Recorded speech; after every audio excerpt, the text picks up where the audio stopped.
हमारे पुरखों के जमाने से ये होता आ रहा है कि जब भी आदिवासियों ने या दलित पिछड़ों ने हमारे हक की आवाज उठाने की बात की है, जागने की बात की है, उसे किसी न किसी तरीके से बदनाम किया गया और उस आंदोलन को खदेड़ दिया गया। आज देश में जो परिस्थितियां हैं वो आप देख सकते हैं कि जैसे आज हम लोग हमारे लोगों को जगा रहे हैं तो नक्सली का टैग लगा दिया जाता है। तो ये भी जो पूर्वजों के जमाने में बदनाम करने की जो तरीका था वो अलग हो सकता है, आज अलग है, लेकिन वही परिस्थितियां आज भी पैदा हो रही है हमारे देश में। तो हम लोगों को ये जो बदनाम करने के तरीके हैं उनसे सावधान रहकर हमें हमारा समाज को आगे ले जाने के लिए प्रयत्न करने होंगे। हम लोग दोनों ही राजनीतिक पार्टियों में 70-75 सालों से वोट देते आ रहे हैं, लेकिन जब भी हम हमारे हक अधिकार की बात आती है, संविधान को बचाने की बात आती है, जल जमीन जंगल को बचाने की बात आती है, तो ये लोग पार्टी प्रोटोकॉल का हवाला देकर चुप हो जाते हैं, क्योंकि वहां पर ये लोग पार्टी के गुलाम इसलिए बने हुए हैं कि सन 1932 में एक पुना पैक्ट करार हुआ था। उस पुना पैक्ट करार 1952 के आम चुनाव में हमारे क्षेत्र में भी लागू कर दिया गया। लागू करने के बाद उन्होंने राजनीतिक पार्टी के द्वारा इलेक्शन तो करा दिया, इलेक्शन का पावर हमको दे दिया, लेकिन सिलेक्शन का पावर हमको नहीं दिया।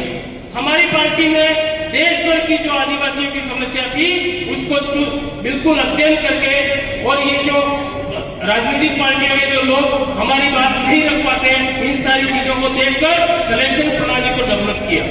सिलेक्शन प्रणाली जिसमें जहां जिस एरिया का व्यक्ति वोट करता है वही अपने जनप्रतिनिधि का सिलेक्शन करेगा, वही इलेक्शन करेगा, ये हम लोगों ने, और नियंत्रण भी वही करेगा। ये हम लोगों ने नई व्यवस्था डेवलप की है जिससे हमें बहुत बड़ी सफलता मिली। तो मैं आप लोगों से भी ये कहना चाहता हूं, आप अपने राज्य में भी इस तरीके का जनजागरण के माध्यम से सामाजिक जनजागरण, समाज को सर्वोपरि रखते हुए ऐसी व्यवस्था अपनाएंगे तो जरूर सफलता मिलेगी। दूसरी बात, अभी कुछ समय पहले बताया कि भी गया था, मैं भी बता रहा हूं, हमारी पार्टी में एक व्यवस्था बना रखी है। अगर समाज के लिए, हक अधिकार के लिए आप बात नहीं उठाओगे, कोई जनप्रतिनिधि बनकर जाता है, सांसद, विधायक, तो हमारे अगर हक अधिकार के लिए जिस क्षेत्र से जाता है, अगर हमारी हक अधिकार की बात नहीं उठाता है तो उसका टिकट काट दिया जाएगा। क्योंकि दूसरी पार्टियों में ये होता है कि अगर जीता हुआ व्यक्ति समाज के लिए बोलता है तो उसकी टिकट काट दिया जाता है, लेकिन हमारी पार्टी में उल्टा सिस्टम है कि अगर समाज के लिए नहीं बोलेगा तो उसका टिकट काट दिया जाएगा। हम लोग शुरुआत में जो जनजागरण का काम कर रहे थे, उस जनजागरण में हम लोग कहते थे, आज भी कहते हैं और उस समय भी कहते थे कि आदिवासी सबका बाप है। तो कुदरत का ऐसा करिश्मा ही कह सकते हैं कि हमने भारत आदिवासी पार्टी के रजिस्ट्रेशन के लिए जो पहले फाइल लगा दी वो नेशनल ट्राइबल पार्टी के नाम से लगाई थी, लेकिन बार बार ऑब्जेक्शन लगा। हम 2 साल तक इस ऑब्जेक्शन के चक्कर इलेक्शन कमीशन के काटते रहे, हर बार नया नाम दिया, हर बार नया नाम दिया, अंत में हमने ये तीसरे विकल्प के रूप में नाम दिया था।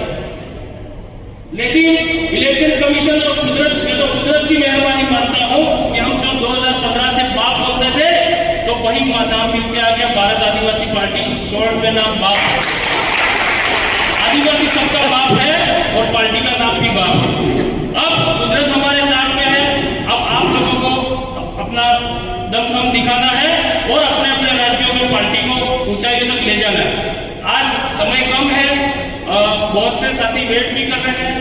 अभी जो जिम्मेदारी दी जा रही है वो उनसे लोगों से मैं भी कहना चाहता हूँ, समाज को सर्वोपरि रखते हुए आप लोग पार्टी को आगे बढ़ाने में काम करेंगे, ऐसी आशा और विश्वास करता हूँ। जय जोहार, जय आदिवासी, जय पूर्व प्रदेश, जय भारत आदिवासी पार्टी।